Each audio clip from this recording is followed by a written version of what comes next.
Baik, selamat pagi semuanya. Pada kesempatan kali ini, kita akan sama-sama mempelajari suatu topik yang baru mengenai perdarahan antepartum.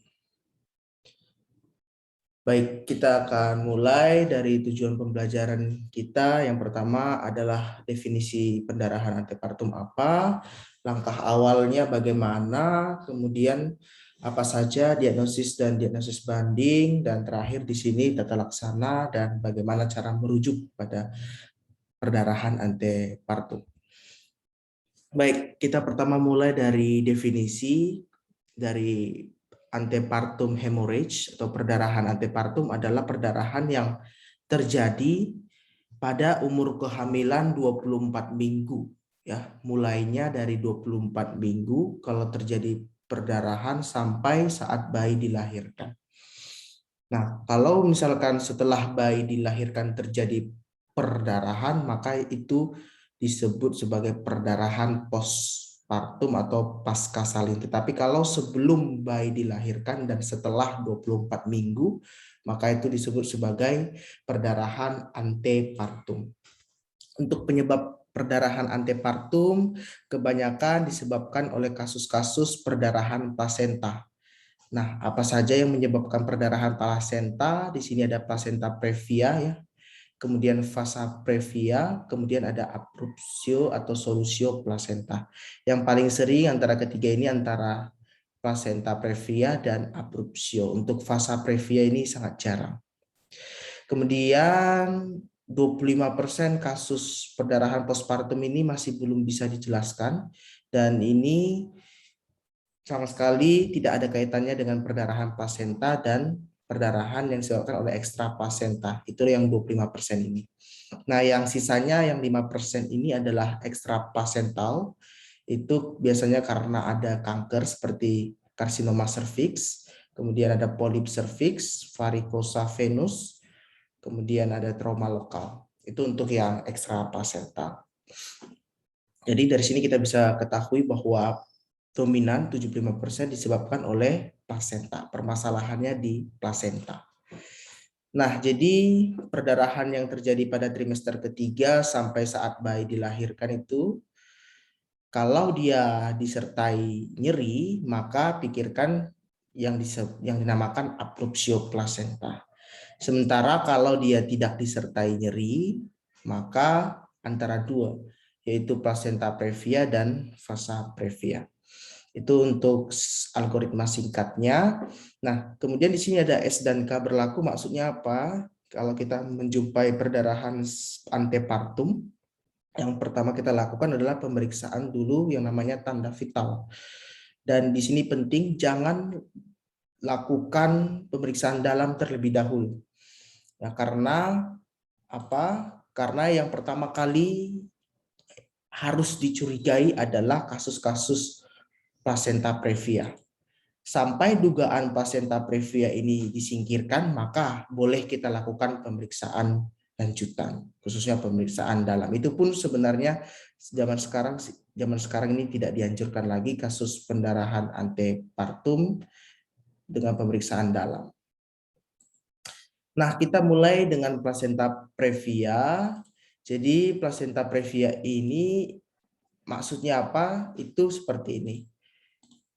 Jadi letak dari penanaman atau insersi dari plasenta itu menutupi jalan lahir. Khususnya di sini menutupi ostium uteri yang dalam, internum, sehingga bayi tidak bisa keluar.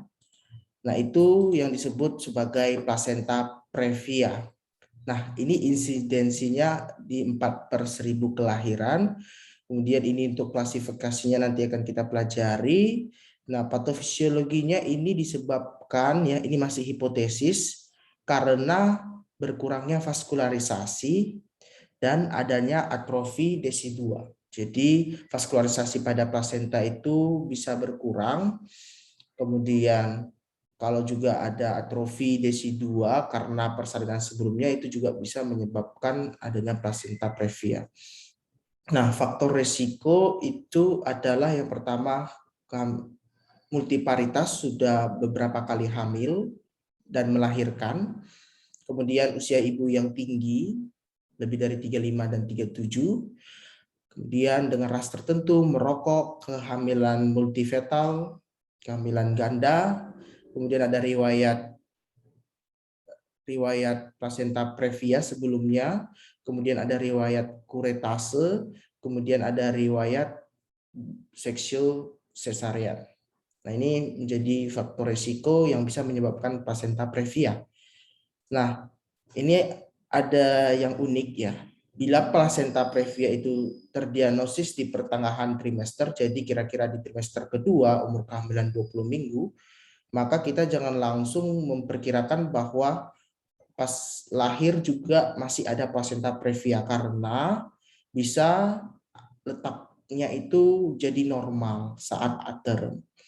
Dan yang kita lakukan lagi, makanya kita diperlukan untuk mengulang atau lakukan USG ulang di trimester ketiga untuk memastikan apakah masih terletak di wilayah segmen bawah uterus menutupi OUI atau sudah letak normal. Itu kemudian untuk klasifikasinya tadi ada yang letak rendah di sini. Letak rendah itu berarti dia masih belum menutupi sama sekali OUI. Tetapi kalau di sini marginal berarti ini sudah menutupi tetapi masih kecil ya. Ini di tepi saja, tetapi kalau sudah parsial previa itu sudah seperti ini. Sudah menutupi sempurna, tetapi dia bukan bagian tengahnya yang menutupi. Tetapi kalau misalkan bagian tengah dari plasenta itu yang menutupi, maka disebut sebagai total atau complete previa.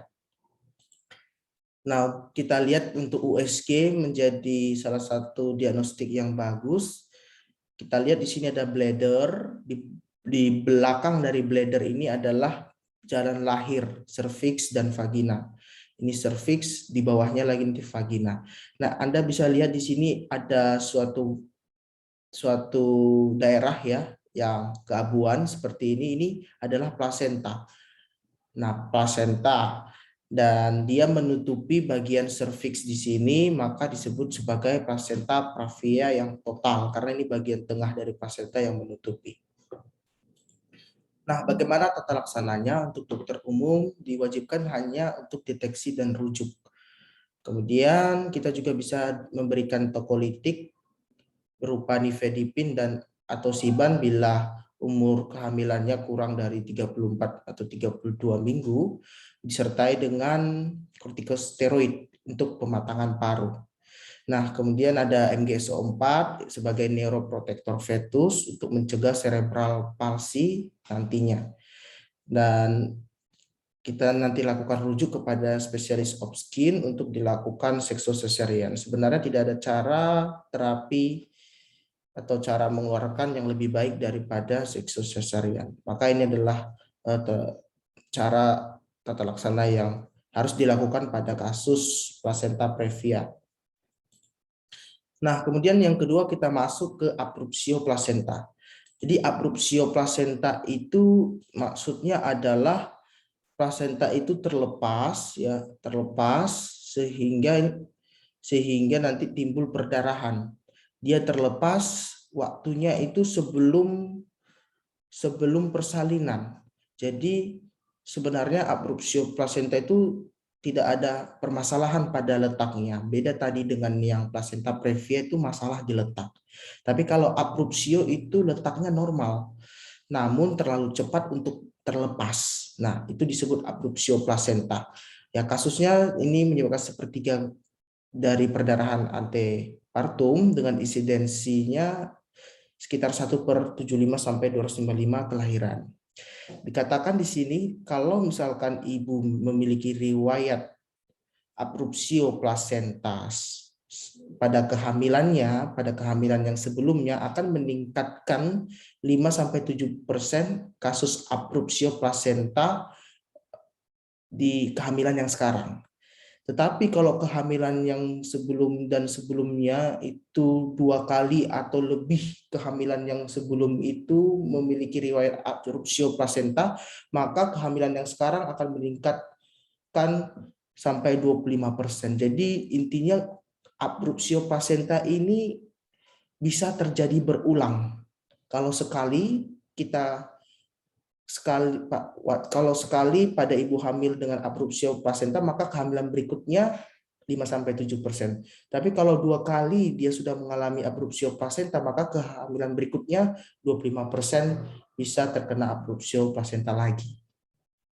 Nah, jadi untuk itu kita bisa mengedukasi untuk kepada ibu dengan abrupsio plasenta. Dan di sini juga meningkatkan risiko janin mati atau stillbirth pada kehamilan berikutnya. Inilah bahayanya abrupsio plasenta itu. Nah, kita klasifikasikan juga berdasarkan dua untuk luas bagian plasenta yang terlepas. Ada yang kita bilang ringan, sedang, dan berat. Berdasarkan berapa persen yang bagian yang terlepas itu. Jadi kalau bagian yang terlepas itu cuma 10% berarti ringan. Tapi kalau sudah 10-30% sedang. Tetapi kalau seperti ini lebih dari 30% berarti ini yang berat. Kemudian kalau lokasi perdarahan itu ada yang retroplasental, ya berdarahnya itu di bagian pars dari maternal, kemudian subkorionik di sini, kemudian ada yang preplasental ini perdarahannya di wilayah pars fetal. Nah, ini kita lihat klasifikasi lagi, ada yang membagi sebagai partial separation, dan di sini perdarahannya tersembunyi karena tidak sempurna ya, makanya disebut partial separation. Kemudian ada yang partial separation dengan perdarahan yang tidak tersembunyi karena bagian ujungnya ini sudah lepas juga, jadi sehingga perdarahannya itu bisa keluar dan bisa diketahui. Sementara ini bagian ujungnya tidak terlepas, masih intak sehingga dia perdarahannya tersembunyi. Kemudian ada yang disebut sebagai complete separation. Di sini semuanya sudah separasi, ini yang derajatnya sangat berat ya. Dan dengan di sini kalau masih intak ujung-ujungnya maka disebut concealed hemorrhage. Nah, kemudian ada juga yang membagi seperti ini, marginal separation. Jadi itu terseparasinya di wilayah marginal, di wilayah tepi, ini marginal separation. Tapi kalau partial separation dia itu kita perhatikan hanya setengah saja, ya, di kedua sisi hanya setengah, di sini dengan di sini. Kemudian kalau total atau complete separation, nah ini yang tadi sama ya dengan yang ini. Jadi itu beberapa klasifikasi. Jadi kalau misalkan vaginal bleeding itu absen, berarti hemorrhage-nya itu perdarahannya itu masih tersembunyi. Jadi kesimpulan dari ini tidak semua kasus abrupsio plasenta dapat dijumpai vaginal bleeding atau perdarahan dapat keluar dari vagina. Karena ada kasus-kasus dari beberapa kasus dari abrupsio plasenta dengan perdarahan yang tersembunyi. Contohnya di complete separation ini seperti itu. Nah, jadi patofisiologi dari abrupsio plasenta yang pertama itu kita ketahui dulu luas separasi, ya, luas yang terpisah itu tidak selalu berkaitan dengan banyaknya darah yang keluar. Jadi kalau misalkan di sini luas yang terpisah kan masih sedikit. Ini bukan berarti volume darah yang keluar itu sedikit. Kemudian kalau kita lihat di sini luas yang terpisah ini segini, bukan berarti volume darah yang keluar itu tergantung dari luas yang terpisah. Tidak selalu ya. Ini juga berkaitan pada di mana letak dari terpisahnya itu. Kalau letak dari terpisahnya itu mengandung banyak vaskularisasi, baru maka nanti vaginal bleeding-nya akan lebih banyak. Kemudian juga dipengaruhi apakah dia masih menempel atau enggak bagian ujungnya marginalnya. Ya, seperti ini kita ketahui sebenarnya perdarahannya banyak tetapi tersembunyi. Ya, makanya dikatakan di sini luas separasi tidak terkait selalu dengan banyaknya darah yang keluar. Nah, untuk faktor resikonya di sini bisa kita lihat penggunaan obat kokain, trauma, KDRT dalam keluarga, kemudian hipertensi dan diabetes, merokok, kemudian perubahan volume intrauterin yang cepat, misalkan menyedot amnion secara cepat atau ketuban pecah dini yang cepat seperti itu, sehingga perubahan volume intrarektorinya juga cepat. Nanti tekanannya juga berubah sehingga nanti plasentanya bisa lepas. Kemudian insersinya yang tidak normal, yang terlalu lemah gitu. Kemudian di sini ada kondisi hiperhomosistenemia, faktor 5 Leiden, masalah di trombofilia juga bisa meningkatkan risiko abrupsio plasenta. Untuk komplikasi perdarahan, khususnya pada kasus retroplasenta tadi, bisa menyebabkan shock hemorrhagic di IC, kemudian ini kita harus waspada ada atonia uteri dan perdarahan pasca salin, sehingga salah satu faktor risiko dari perdarahan pasca salin adalah adanya perdarahan antepartum seperti itu, khususnya yang abrupsio plasenta ini. Kemudian kita lihat lagi hipoksia janin juga bisa menyebabkan gawat janin, kemudian HIC, persalinan prematur dan kematian janin. Ini adalah komplikasi dari abrupsio plasenta. Nah, untuk kasus-kasus abrupsio plasenta yang berat, tanda dan gejala itu sangat mudah untuk dicermati. Pertama, karena dia itu abrupsio itu artinya lepas. Jadi kalau lepasnya sifatnya berat, maka itu sangat nyeri. Namanya robek lepas. Maka dia itu sangat nyeri di bagian abdomen yang akut dan secara terus-menerus. Nah, jadi ketika kita tekan juga bagian bawah abdomen itu juga akan terasa nyeri, disebut nyeri tekan. Kemudian di sini uterusnya kalau kita raba akan tegang. Kemudian dia juga tidak ada fase istirahatnya, pada proses hisnya itu tidak ada istirahatnya seperti itu. Kemudian ada perdarahan vaginal, bisa ada dan bisa tersembunyi. Kita ingat ya, abrupsio itu bisa ada, vaginal bleedingnya bisa juga tersembunyi. Kemudian bisa terjadi shock hipovolemic, dan DJJ biasanya sudah tidak didapatkan atau negatif.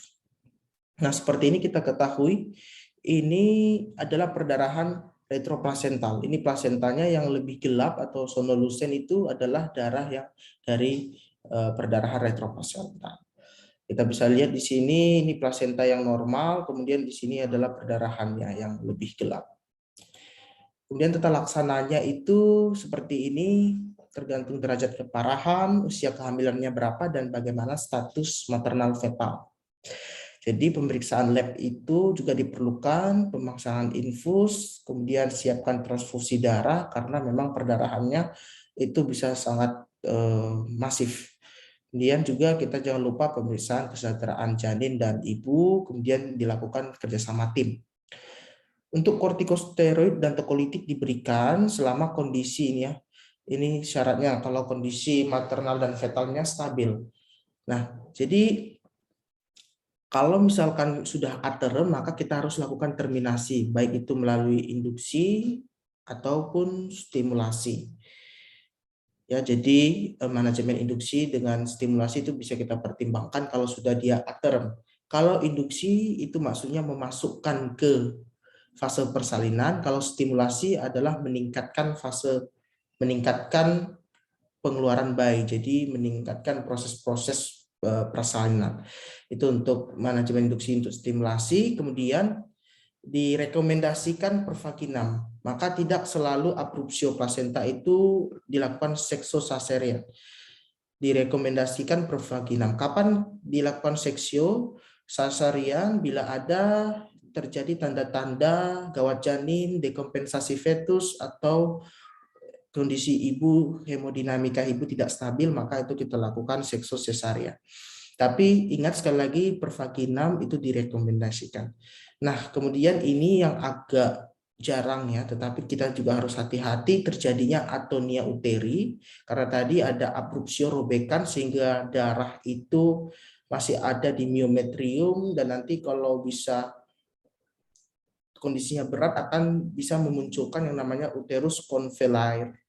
Sehingga nanti ini pada kasus ini kita harus memberikan uterotonika. Beda tadi ya, yang pertama kita lakukan tokolitik. Tetapi kalau sudah terjadi atonia uteri dan menyebabkan uterus convellaire, maka kita jangan berikan tokolitik, melainkan uterotonika, kemudian transfusi darah, dan bila tidak berhasil yang kedua di atas ini, kita lakukan pembedahan atau histerektomi. Nah, untuk terakhir di sini adalah fasa previa. Intinya fasa previa ini dia itu yang menghambat menutupi OUI jalan lahir adalah si fasa darah. Disebut di sini adalah exposed blood vessel. Nah, jadi kalau kita perhatikan pembuluh darah itulah sendiri yang akan menghambat atau yang melewati OUI. Nah, di sini karena pembuluh darah itu tidak mengandung yang namanya jelly Wharton. Nah, jelly Wharton itu biasanya posisinya tidak di sini, tetapi lebih di sini jelly Wharton itu. Sementara yang menghambat itu adalah tidak mengandung jelly Wharton, sehingga dia mudah terkompensasi dan pecah. Nah, ini sebenarnya jarang terjadi. Nah, karena jarang terjadi ini, maka sebenarnya ini makanya kita katakan tadi pikirkan dulu yang pertama kali adalah si placenta previa, bukan yang fasa previa. Karena insidesinya malah sangat jauh ya, 1:2.500 sampai 5.000 kelahiran. Nah, sehingga tadi darahnya ini tadi mengalami pecah robek gitu, sehingga nanti uteroplacental junction di sini, kemudian darah akan lewat ke sini, karena ini tadi pecah, sehingga nanti janinnya akan kurang. Dan jarinnya akan mendapatkan darah yang kurang. Sehingga nanti pada saat persalinannya itu stresnya lebih meningkat. Kemudian yang di sini ada dua variasi untuk fasa previa. Ya, ini pada kasus insersi filamentosa dan biasanya yang kedua itu adalah pada kasus placenta bilobus atau placenta succenturiata. Nah, kalau kita lihat pada kasus ini insersi filamentos seperti ini, kasus insersi filamentos, jadi fasa ini umbilical cord atau tali pusar ini tidak terinsersi di tengah ini. Di tengah itu biasanya normal ya. Nah, tapi dia terinsersi di bagian pinggir seperti ini. Nah, kalau misalkan terinsersinya seperti ini dan posisinya seperti ini, Anda lihat di sini ini terinsersi sama-sama di ujung, tapi yang satu ini lebih pendek dan yang satu lagi dia lebih panjang seperti ini. Nah, yang inilah yang lebih beresiko, filamentous cord insertion dengan adanya fasa previa. Nah, ingat sekali lagi fasa previa ini yang exposed blood vessel ini tidak mengandung jelly Wharton. Sehingga dia mudah pecah kalau terkompresi dengan kepala janin. Sehingga apa? Biasanya kasus-kasus previa ini, fasa previa itu perdarahannya terjadi saat ketuban pecah. Karena dia janin ini ketika dia mau lahir, saat lahir, dia itu menekan bagian ostium uteri internum pada fase engagement itu, sehingga ini mudah pecah tadi, lepas, maka dia bersamaan dengan ketuban pecah ada terjadi perdarahan. Nah, ini tadi untuk kasus-kasus placenta bilobus ya. Ini lobus pertama, ini lobus kedua. Nah, ini ya, lobus pertama ini lobus kedua. Nah, ini Anda bisa lihat antara lobus itu ada yang namanya exposed blood vessel. Nah, inilah yang sangat mudah fasa previa with multilobe placenta. Nah, ini tadi kasus yang fasa previa dengan filamentous insertion ya, dia di ujung. Seperti itu. Nah, faktor resikonya adalah kehamilan melalui teknologi reproduksi berbantu. Jadi kalau kehamilan itu diinduksi dengan cara seperti itu, dengan teknologi reproduksi berbantu juga meningkatkan resiko. Kemudian dengan kehamilan multiple, kemudian ada riwayat placenta previa di trimester kedua, dan ada perdarahan vaginal. Nah, tadi ciri khas dari fasa previa itu dia perdarahannya itu akut dan terjadi bersamaan saat ketuban pecah. Ingat tadi karena tadi pembuluh darahnya lemah dan sekali lagi disertai dengan penurunan detak jantung janin. Jadi ada bradikardia fetal. Cara diagnosisnya kalau zaman dulu itu dilakukan pemeriksaan dalam. Kalau dilakukan pemeriksaan dalam dan terabah pembuluh darah pada selaput amnion, maka disebut sebagai fasa previa. Tapi sekarang tidak direkomendasikan karena meningkatkan risiko pecah. Sehingga di sini digunakan USG color flow Doppler untuk membantu diagnosis, penegakan diagnosis. Nah, untuk tata laksananya mirip ya dengan plasenta previa. Kapan dilakukan seksosesarian? Kalau misalkan janin sudah DJJ negatif dan adanya perdarahan banyak pada ibu dengan hemodinamika yang tidak stabil. Itu selalu tanda-tanda seksosesarian seperti itu. Plasenta previanya kalau asimptomatik itu maksudnya tidak ada perdarahan. Nah, kalau misalkan ini kasus plasenta previa ya. Kalau misalkan kasus tadi plasenta previa asimptomatik, maka diterminasi dengan proses seksio elektif ya, dilakukan di umur kehamilan 36-37 minggu.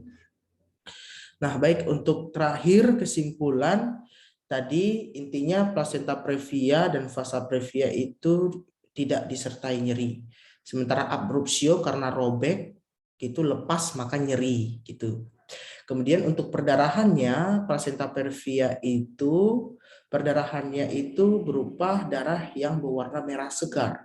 Sementara kalau di abrupsio plasenta, darahnya itu berwarna merah kehitaman. Kemudian di plasenta previa terjadi saat istirahat juga, kemudian saat beraktivitas juga. Kemudian pada saat kita palpasi, bisa kita jumpai yang namanya kelainan letak. Tetapi kalau di abrupsio tidak ya. Kemudian USG itu insersi plasenta di segmen bawah uterus, ya letaknya yang bermasalah dan menutupi OUI. Nah, untuk fasa previa, ingat sekali lagi kalau dia perdarahannya disertai dengan ketuban pecah itu, maka disebut fasa previa dan juga ada bradikardi akut gitu ya, bradikardi fetal akut. Kemudian untuk abrupsio plasenta tadi ingat darahnya itu bukan merah segar tapi merah kehitaman dan disertai nyeri dan biasanya disertai resiko hipertensi, diabetes, trauma, uterus diraba itu tegang, kemudian DJJ biasanya negatif, tidak terdapat jeda antar kontraksi uterus. Dan di USG tampak separasi plasenta dengan letak plasenta normal. Kalau letaknya normal berarti dia abrupsio plasenta.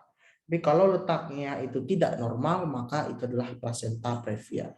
Baik, sekian untuk perdarahan antepartum. Semoga bermanfaat. Terima kasih.